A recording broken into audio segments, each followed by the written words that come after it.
G'day listeners and viewers, and welcome again to the 3 Feet Radio Show. It's an exciting time with the Northern Stars squad being announced, but more importantly, it's been the return of Anna Harrison. And joining me to discuss this is my co-host, Luke Herbert. G'day, Luke. G'day, Ben, and this year's getting even stranger. We're headed to the ANZ Premiership off-season and we've got all this activity to deal with. So this year, this gets weirder as we go along, Ben.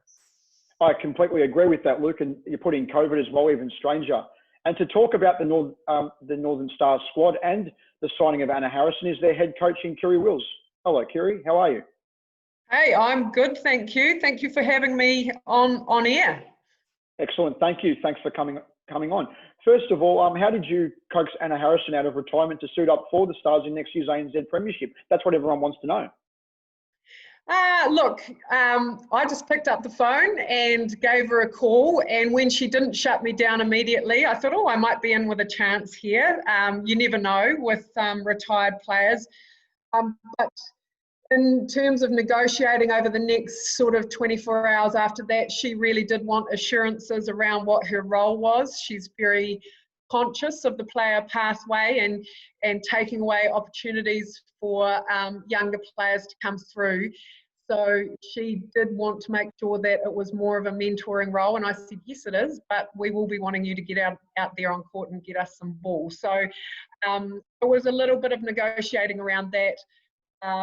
She did want to know what the team thought, which in a contract negotiation space where there's a whole lot else going on, I've got other positions I'm trying to fill and I've got some that are filled.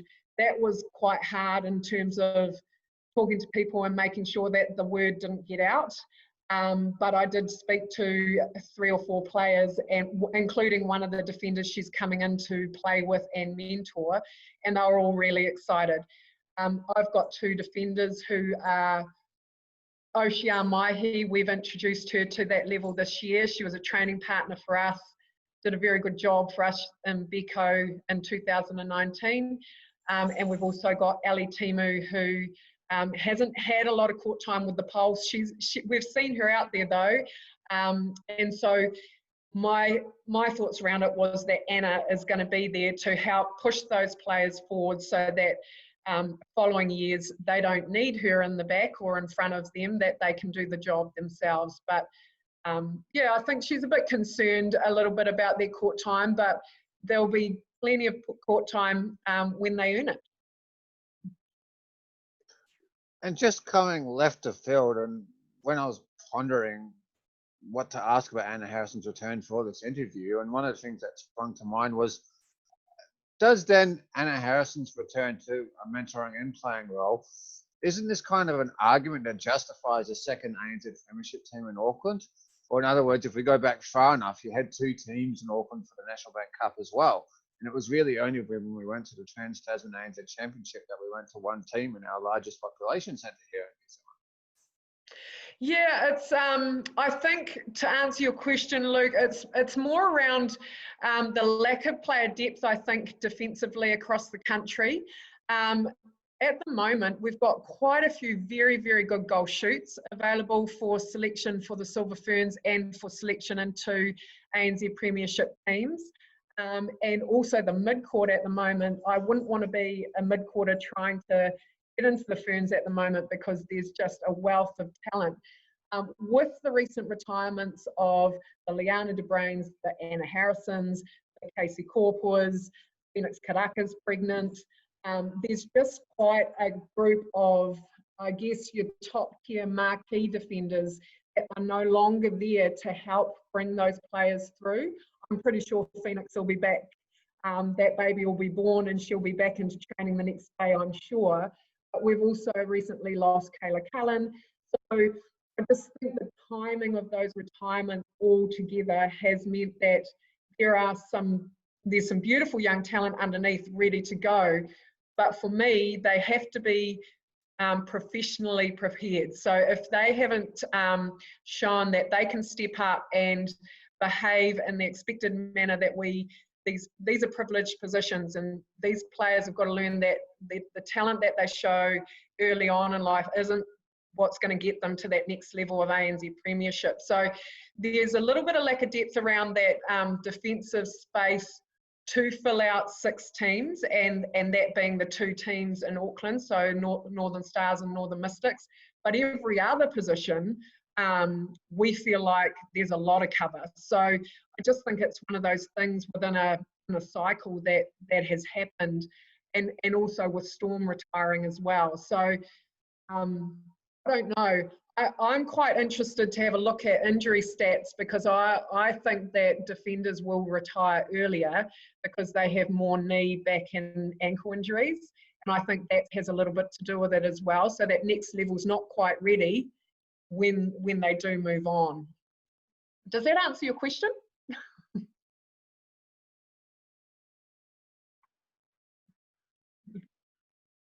Was in the ANZ Premiership, so you always find me asking these kinds of questions regardless of their merit. It's just me being one-eyed and enjoying the parts of sport that we can take from it. Yeah. So I think we should be able to support 2 teams in Auckland. We've got the biggest playing population of the country. I think our numbers are 3 times greater than any other zone. I think Bay of Plenty, Waikato or Bay of Plenty is the next biggest. So we should be able to support that with players coming through. So it's about those development pathways and bringing them through.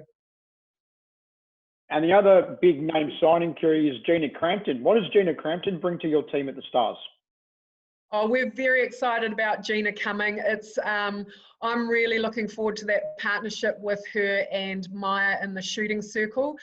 Maya's had a brilliant year this year. I think she really stepped up and showed some maturity and consistency. She was very, very good last year, but just great that she could hold her own week in, week out and perform the way that she did. For us, the signing with Gina is exciting because it gives us a long-term spine. We would like to see less change every year. I think this year with the contracting, you're going to see a lot of change in some of the teams. There's going to be more movement. We've got a different system this year to work with, and I think that's pushed players around a bit.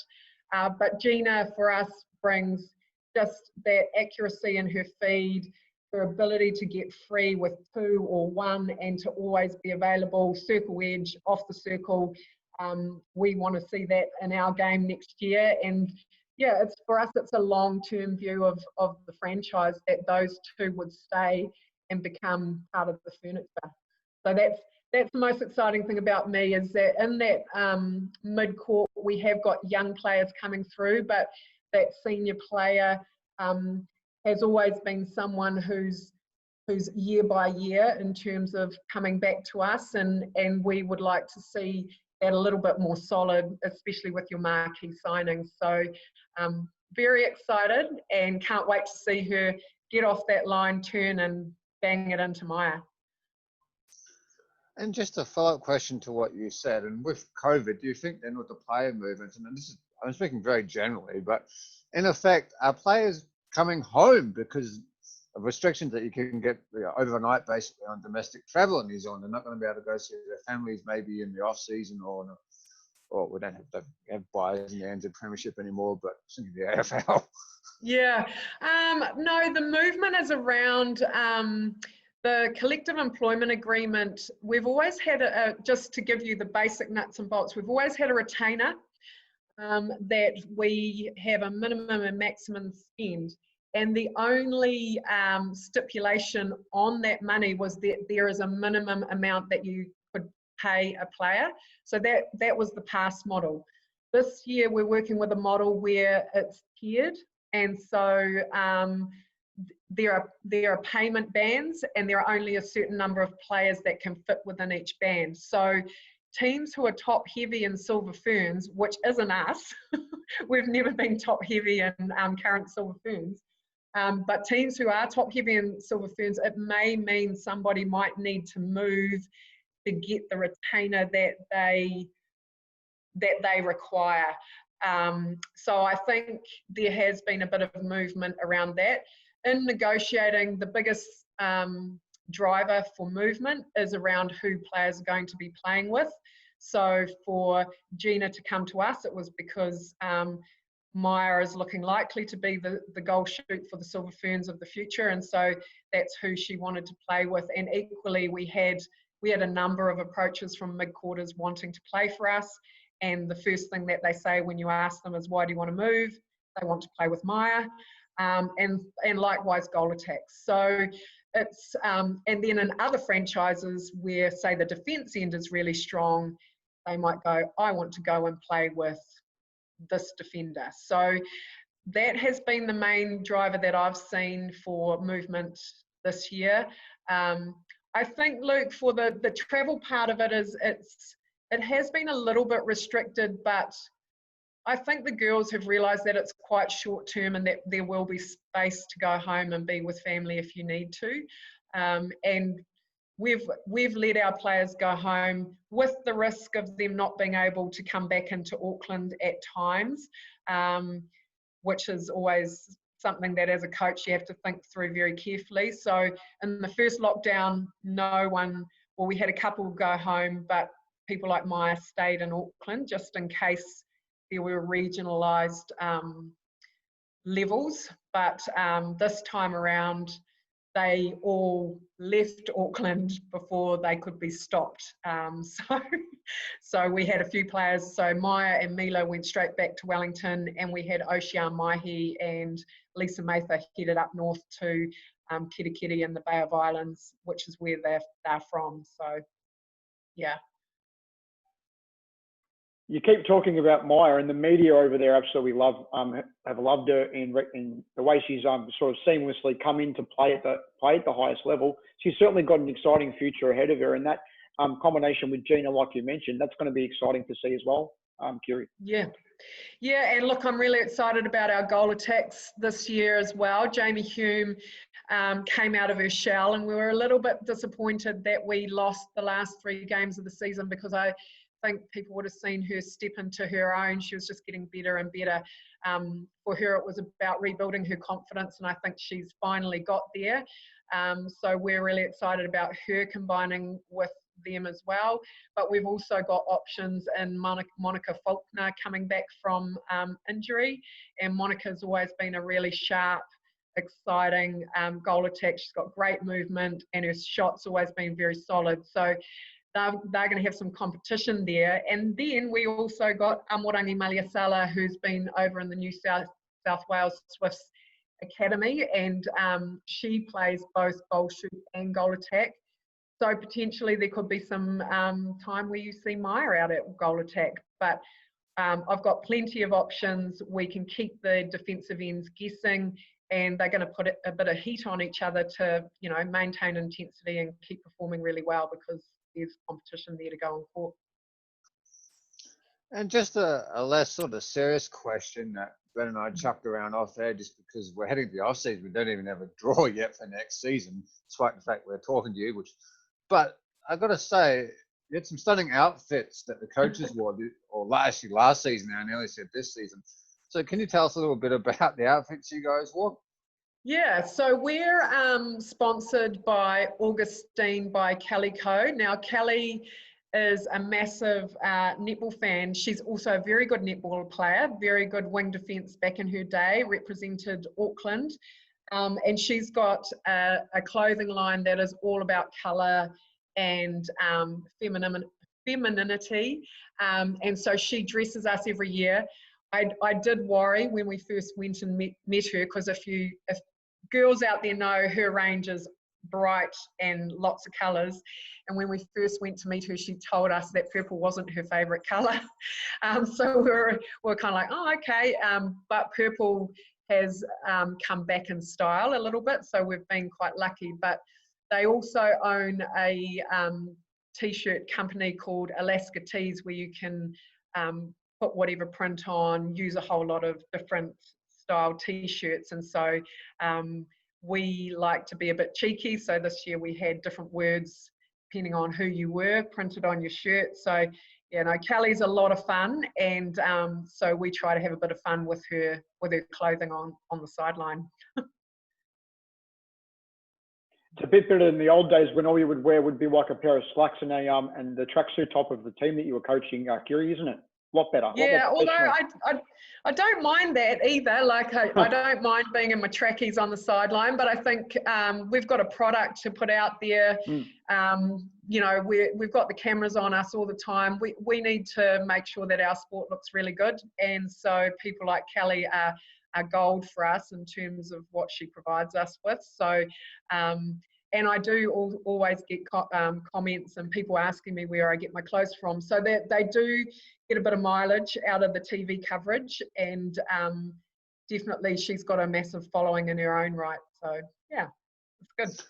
In a light-hearted manner, Ben will get this, but I was just thinking of the male version of those shirts. Ben would automatically, it would be blunt, unrefined, tactless, any number of things that I can't be on air, eh, Ben? That's exactly right, Luke. Yeah, but moving along from that side version, that was, but anyway, just moving quite along anyway. What, in terms of, when do you start planning for next season? Do you have to wait for the draw to come out to plan the logistics of what happens? Yeah, so I kind of feel like everything's happened so quickly and so bizarrely this year, just with COVID, and I'm actually trying to take a few deep breaths at the moment, because you know we haven't even reviewed the season, and I've already contracted my team. It's just the way it's played out. Like normally I would have had a little bit of a review and time with my staff and with the board to go, well, how did it go? And that helps to formulate who you target for contracting. But we literally went from a really delayed season, well, a season that stopped and then started again, and those last couple of games been cancelled and things like that. So at the moment, trying to reflect and have a look back on what worked and what didn't work for us this year, and then hopefully by the time we do get some dates and things like that, we will be able to put all of that review into the planning for the next season. At the moment, the girls are all on leave, so they're hopefully having a good time. I know some of them are hitting the ski slopes for the first times in their lives, and doing a bit of training, but nothing too onerous. But in the next couple of weeks, we should be going out to them to get them ready physically and start building them towards, I think it's going to be like a January pre-season and an April start. But yeah, who knows? You know, that could shift as well. So yeah, hoping that the worldwide situation with the pandemic starts to settle down soon, so we can get some fluid and normality back into our lives. I know another thing you're passionate about, Kiri, is player development and looking at the underpinning levels in netball in New Zealand. You've been quite vocal about high school netball over there and the poaching of student athletes by schools. Do you think that such a thing is a negative? Look, I think that if you are moving for the right reasons, that an education through a scholarship to a top school is an amazing thing for an athlete. Philosophically, I'm opposed because I feel that school is there for your education, and I feel that schools sell these scholarships as a pathway to be a silver fern or to be an All Black and those kinds of things. And it's become quite commercialized.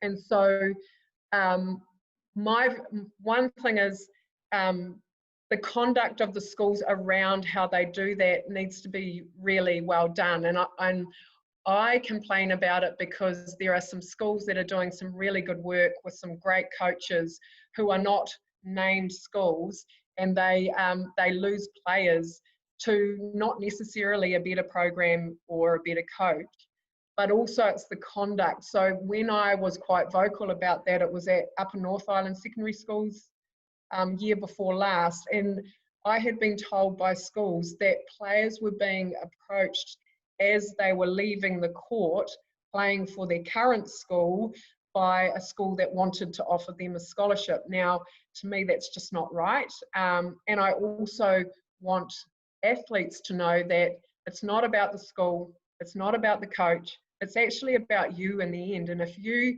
need a school or a coach to get you through to the other side, then I don't know that you've got what it takes. It takes you yourself, getting yourself fit, getting yourself out there and being motivated. And we've seen many examples of players who have come through schools with no reputation and becoming silver ferns. And that's the other side, is that those people who are left behind in those schools sit there and say, oh, I'm never going to make it. Nobody wants me for a scholarship. But that's not true either. You can make it.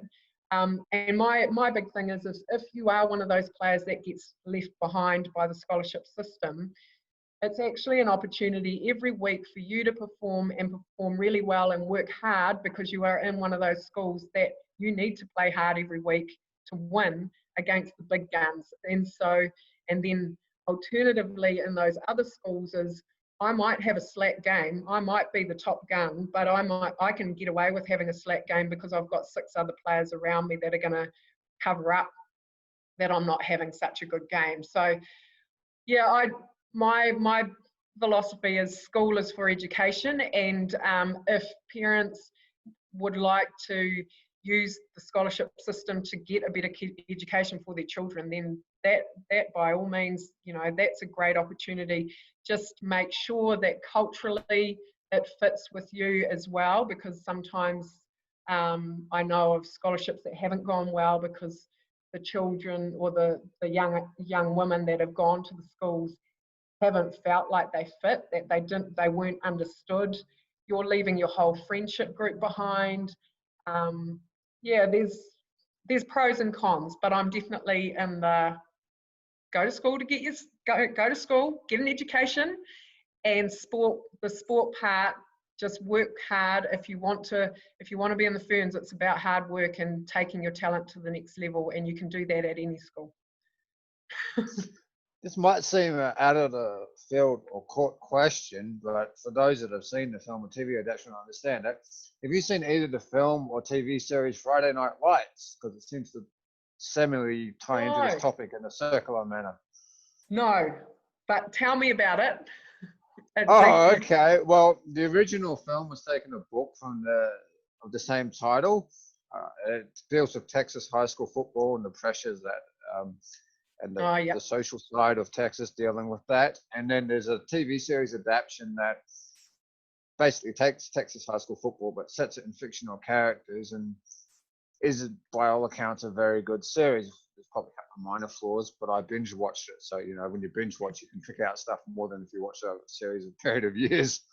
Yeah. But I think you might like it if you take an interest into the social pressures and what the point of high school sports is about, and scholarships. Yeah. I think that for me too is around the conduct of the schools. There's definitely a power imbalance between scholarship recipients and their families once they are on board, and those people will always be grateful, and they will always try to do what's best for the school and those sorts of things. But I do know of stories where players have had other tensions on their lives which took priority, and that the schools weren't that supportive or weren't that happy about it, and that's where the conduct piece comes in. I just think that parents, when they're looking at it, need to go in eyes wide open, potentially talk to other scholarship recipient parents, and if it sounds like it's going to be a supportive environment for everything that your child needs, then by all means, but sometimes it isn't, and you've got to try and figure that out for yourselves. But yeah, there's definitely a power imbalance whether we like it or not, and I know that that's something as a coach that I need to be mindful of, that people will tell me yes when they really want to tell me no, because I hold the power, and it's a really fine line to walk, and to make sure that you acknowledge when you're working with young athletes. And just kind of staying on player pathway and development things, Kiri, the disbandment of the ANZ Championship was a bit of a talking point, obviously, on both sides of the Tasman. Yes. You feel that the disbandment was good for Kiwi netball? Because it looks like with the Bico League as well there now, the pathway is a lot more clearly defined now. Am I right in saying that? Yes, absolutely. And I feel that World Cup last year, it did help us that, you know, we do play differently from the Australian style of play. And now a lot of the international teams rely on the Suncorp Super Netball League to develop their players. So, you know, South Africa, England, Malawi, Jamaica, most of their players are playing there. So they are playing in a system that is very rigid in terms of how the game is played. And I think when we were in there competing in the ANZ Championship, we did move away from a little bit from our space mark kind of the way that we play our netball. And equally, the Aussies were getting to see us week in, week out, and got better and better at playing us with it. And now that we've separated out again, I think that gave us an advantage last year over England and Australia. And I like the fact that we are over here doing our own work and away from everybody else, and making sure that we get all of our systems and processes right, so that all of our players coming through play the way that Kiwis play. But also there's a lot of diversity in thinking in terms of the coaching group. So the ANZ coaching group, none of us really we don't coach the same. And then we've also got different sizes and shaped athletes playing in all sorts of positions. And so that diversity has been critical for us in past world champs. You know, like you look back to 2003 when we had Wilhelmina Davu playing goalkeeper and the disruption that she caused. There's always those players that are quite new and different to come up against for the likes of England and Australia. So I think it's working for us. We work very collegially over here. We work together on most things, except for when the first whistle goes at ANZ Premiership. That's when we separate and do our own thing. But prior to that, and during this time now, we'll be working with the Silver Ferns and Silver Ferns development squad programs and supporting everything that Nolene does. So yeah, I think it's a good thing. I know people were worried about it at the start, but I think what Nolene achieved with the Silver Ferns last year has shown that we're going to be okay, but we still need to keep working hard to make sure we keep winning, and hopefully we get that world #1 ranking back off the Aussies. And just turning it around, discussion point briefly, could you make an argument then that here in New Zealand, we use the term loosely, have the luxury of not having to promote the sport as much and grow the sport as much as the Australians have the Suncorp League? Because the Australians essentially have a time-old conflict between wanting to support the Australian Diamonds and doing the best for their international level and promoting the sport there to all the international players, which add a lot to the Suncorp competition. I mean, we wouldn't deny that the international players have done great things for them. Yeah, it's the pathway, you know, when you have an open import system, and we've seen it in football in England, you know, and rugby over in England and those countries, when you have an open import system, it does deny players within your own pathway opportunities to play. And I think what made me realise how much this was happening is the number of Australians who contact us to try and get out on court. They're not getting court time with their Suncorp Super Netball teams, or they're not even making squads and they're quality players. And so I know that is something that the former coach Lisa Alexander was concerned about. There are some teams that don't have many imports at all, or they don't take up too many spots, but there are other teams in that competition where you look down the court and there's very few Australians on the court. So yeah, for us, imports is kind of something that you go to get a marquee player or to fill a spot that you can't find that young player to fill. And there is a bit of an appetite to move away from that, but they also bring a different international flavour and the fans get excited about them. So you've got to balance that up. I think with Suncorp, I've noticed they like promoting controversy in that competition. So if you look at Channel 9's Facebook feed and SSN Facebook feed, they do push the agenda in terms of how they promote the sport, and I don't know that that's something. The way they do it is very different to the way we would do it. For me, the Christiana Manawa sending off was showed me exactly what their priority was, and that is about getting clicks and getting people talking, when actually that's a player and a team that would have been massively impacted on by that. And instead of thinking about them and potentially how that affects them, they just kept perpetuating the conversation. And so, yeah, it kind of, sometimes some things surprise me, other times not. It's sport and it's money, and you know, we've got to get the sponsors, but how we attract the sponsors is a lot different over here. And like you say, it's all well and good to promote that controversy, Kiri, but at the same time too, then you've got to have people like Netball Australia, for example, where I'll publicly declare this, I worked for them for a period a couple of years ago, where they'll complain about a lack of media coverage, but the media are going to be switched off because they want to promote positive. They don't want to always promote negative. And about Christiana with that incident, I had a look at the Facebook feed too, and it was really negative. And I know for a fact there were several netball people that I know, quite high profile, that said, nah, Ben, I'm still going to follow the sport and be involved, but I'm just going to switch off from discussion when such incidents happen. Yeah, it was really tough, and there's just been other things, like in the way that the 2-point rule was introduced. So it just seemed like nobody talked to the people that it would affect the most, and it's the players and the coaches were the last to know.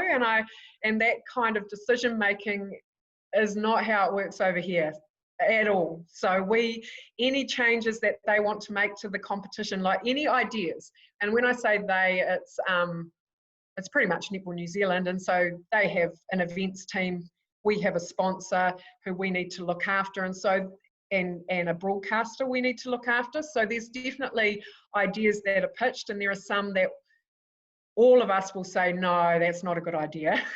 And there are others where some of us might agree or disagree, and then we try it. So one example for me was, I'm not that keen on the mic being on during the game, because I tend to swear a little bit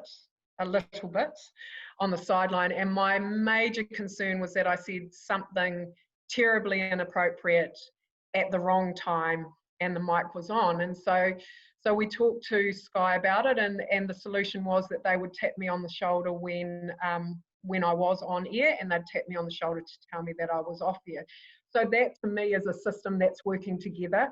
We have ideas, we discuss it, we decide which way we're going to go, and then we modify and change as the season goes on. And it's actually a little bit bizarre. I think I didn't say a lot when I was shoulder tapped, because you're just a little bit unsure of yourself, and you want to promote the sport really well. So my kind of default position was, if I'm not going to say something that's enlightening or going to make people love the sport, then I won't say anything at all. So I don't know if they liked it or not yet. And not to labour this topic, but there's one point, and I don't disagree with anything you've said. I think generating controversy is very much the cable news phenomenon, I'll call it. I'll keep it in short. It seems to be a playbook from that, where you're just generating the hourly news cycle, not a 24-hour news cycle that newspapers operated in. But if I was going to say one thing that, say, perhaps the Sync League or other sporting leagues do better than the ANZ Premiership, and I've noticed this for a long time, is that, and I don't know if you've noticed this, but have you noticed that, if you go onto Twitter or Facebook when the ANZ Premiership game's on, and obviously you're not coaching, that you don't get highlights during the game as opposed to No, and it's a part of that fan engagement that I think it's Sky being a bit overprotective of the copyright, but I won't go into that rant. But because that's not a good idea. But that's I was wondering if you've ever noticed that, because it's the one thing I've noticed over the years consistently. Yeah, look, to be honest, I haven't, but that's mainly because when I'm watching the netball, I'm terrible. I I don't watch a game. I can't sit and watch a game end to end very well anymore, and so I stop and rewind, and so I'm just watching the Sky content and watching the bits that I want. So I haven't actually noticed that, and that's how I consume other sport as well. So I don't watch Twitter feeds when I'm watching, say, Super Rugby or any other sport. So maybe it's just because I'm a bit out of touch with social media and things like that. Okay, Kiri, thanks very much for joining us today. It was great to have a chat, and onwards and upwards for next year for the Northern Stars, and hopefully we get to talk to you sooner rather than later again. Yeah, look, thanks for having me, guys. It's always a pleasure. Very knowledgeable in terms of interviews, so really appreciate it, and happy to come on again. I enjoyed it.